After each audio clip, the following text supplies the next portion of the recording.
I've always been attracted to polished, educated men like my husband. So when Jake, the rough-handed mover with dirt under his nails, made me feel things Michael never did, I was shocked. My name is Sarah, I'm 32 years old, and I never thought I'd be the type of woman to cheat on her husband, especially not with someone from a completely different world than mine. But sometimes life surprises you in ways you never expect. I've been married to Michael for 6 years. He's a corporate lawyer at one of Manhattan's most prestigious firms, Harvard educated, drives a BMW, wears tailored suits that cost more than most people's monthly rent. When we met at a wine tasting in Soho, he was everything I thought I wanted: sophisticated, successful, articulate, the kind of man who could discuss literature over dinner and knew which fork to use for which course. Our life together was perfectly curated. We lived in a beautiful colonial house in Westchester County, with manicured lawns and a 3-car garage. I worked as a marketing director for a tech startup in Manhattan, pulling in 6 figures myself. We had dinner parties with other lawyers and executives, took vacations to Martha's Vineyard in the Hamptons, belonged to a country club where everyone spoke in hushed, educated tones. Everything looked perfect from the outside, and for a while it felt perfect too. Michael was attentive, thoughtful, never forgot an anniversary or birthday. He brought me flowers, opened doors, said all the right things at all the right times. But somewhere along the way, perfect became predictable. Michael worked 70-hour weeks, came home exhausted, ate the dinner I'd prepared while checking emails on his phone, and fell asleep watching Bloomberg TV. Our conversations became limited to logistics, whose turn it was to pick up the dry cleaning, what time our dinner reservation was, when we needed to leave for his colleague's charity gala. The intimacy had slowly drained out of our marriage like air from a tire. Michael was gentle, considerate, but passionless. Our physical relationship had become as scheduled and perfunctory as everything else in our lives. Tuesday nights and Sunday mornings, like clockwork. He'd kiss my forehead afterward and say "I love you" in the same tone he used to order his morning coffee. I tried to convince myself this was normal, that this was what marriage became after the honeymoon phase. All my married friends seemed to have similar complaints about their husbands: the long hours, the predictable routines, the fading romance. "That's just marriage," my friend Jennifer would say over wine. "The passion fades but you get stability instead." But I was starting to wonder if stability was enough. I felt like I was living someone else's life, playing a role I'd never auditioned for. The successful wife, the perfect hostess, the woman who had everything she was supposed to want but felt empty inside. That's how we ended up deciding to move. Not to fix our marriage, we never talked about that, but because Michael's firm was relocating him to their Connecticut office, and we thought a fresh start in a new house might be good for us. Really, it was just another item on our endless to-do list, another logistics problem to solve. Michael found a beautiful colonial in Greenwich, with more bedrooms than we'd ever need, and a kitchen that belonged in a magazine. "It's an investment," he said, showing me the listing on his laptop. "The schools are excellent for when we have kids." We'd been talking about having kids for 2 years, but it never seemed like the right time. Michael always had a big case coming up, or I had a product launch at work. The closing went smoothly, as everything did in our well-ordered life. Michael hired a moving company, Blue Collar Movers, he said, writing the check without looking up from his phone. "They have excellent reviews on Yelp. Just make sure they don't break anything valuable." That's how I knew Michael had never done manual labor in his life. The idea that the movers might be real people with real personalities, not just worker drones, never occurred to him.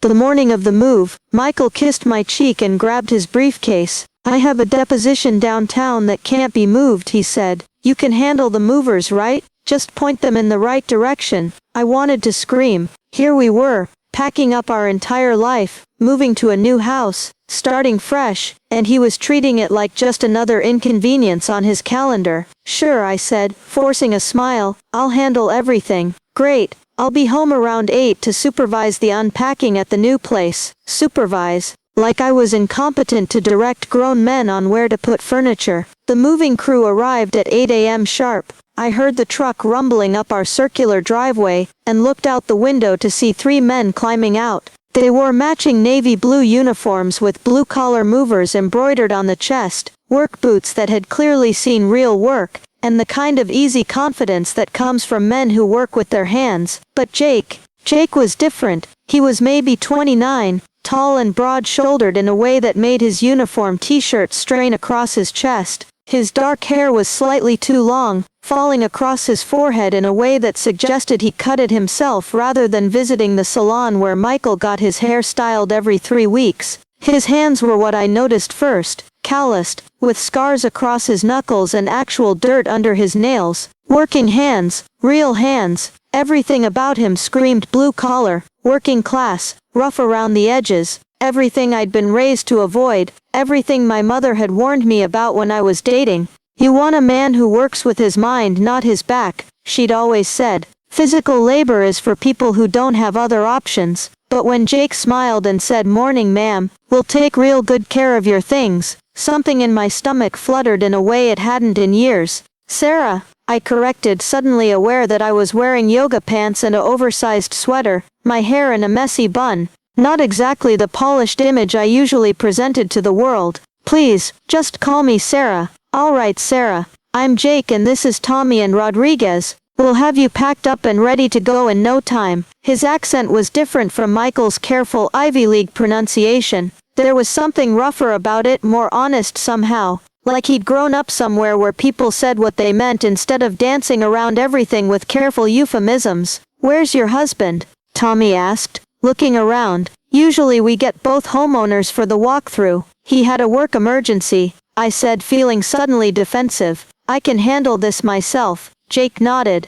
"Course you can. We'll just need you to show us what's going and what's staying, and we'll take care of the rest." As we walked through the house, I found myself stealing glances at Jake. Michael's world was conference rooms and catered lunches, networking events and golf with clients. Jake's world was lifting, sweating, building, fixing. As I watched him work, muscles flexing as he hefted our dining room table like it weighed nothing, I realized I'd forgotten what actual physical strength looked like. Michael was fit in the way that expensive gym memberships and personal trainers could make you fit, but Jake was strong in a way that came from real work, from using his body as a tool rather than something to be maintained and displayed. "You want us to pack everything?"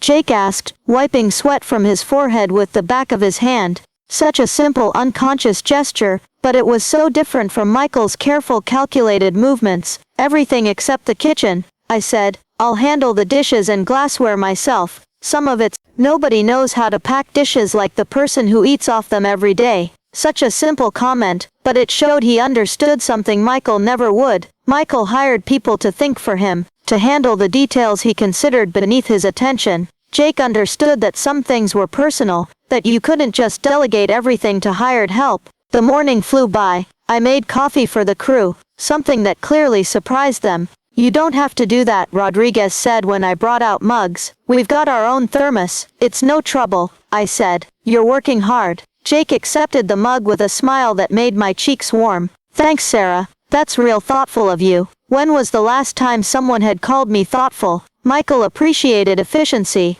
results, things getting done on schedule. But thoughtfulness, I couldn't remember the last time he'd even noticed when I did something nice for him. By lunchtime, Tommy and Rodriguez were loading the truck with the larger furniture. Jake stayed behind to help with the fragile items, the artwork and antiques that needed special care. We were alone in my kitchen, and suddenly the space felt smaller, charged with something I couldn't name. "Your husband seems like a successful guy," Jake said, carefully wrapping our wedding china in tissue paper. His hands were gentle despite their obvious strength, treating each piece like it mattered. "He is," I said, "very successful, but..." Jake looked up from the china, meeting my eyes directly. "But what?" "Nothing. Just you seem sad for someone who's moving up in the world. Big house to bigger house, right?" I was struck by how directly he spoke, how he just said what he was thinking. Michael and his colleagues spoke in careful, measured sentences, always protecting themselves, always maintaining plausible deniability. Jake just, "Maybe a little sad,"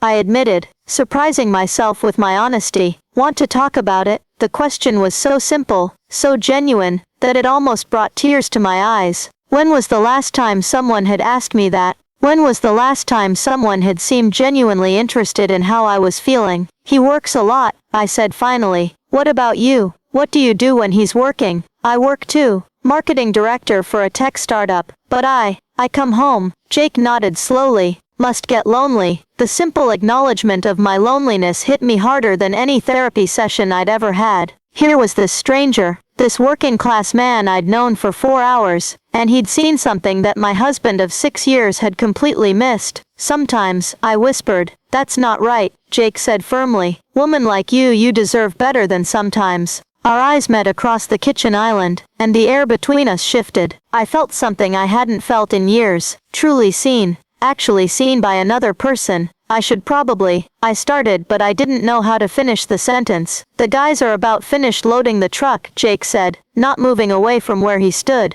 I could stay, help you finish up the kitchen if you want. Looks like you've got a lot to handle here on your own. I should have said no, should have thanked him politely, and sent him on his way. Should have waited for Michael to come home and help me finish packing, but instead, I heard myself say, I'd like that. Let me just tell the guys to head on to the new place, start unloading. I'll catch up with them later. After Tommy and Rodriguez left with the truck, Jake's presence seemed to fill my empty house in a way Michael's never had. We worked side by side packing the last of the kitchen items, our hands occasionally brushing as we reached for the same box or roll of tape. Each touch was electric, sending little shocks through my system. Can I ask you something? Jake said as we taped up what I hoped would be the final box. Sure. When's the last time someone really looked at you? I stopped what I was doing, confused. What do you mean? I mean really looked. Not through you, not past you, not at their phone while you're talking. Actually looked at you, saw you. I opened my mouth to answer, then closed it again, because I couldn't remember.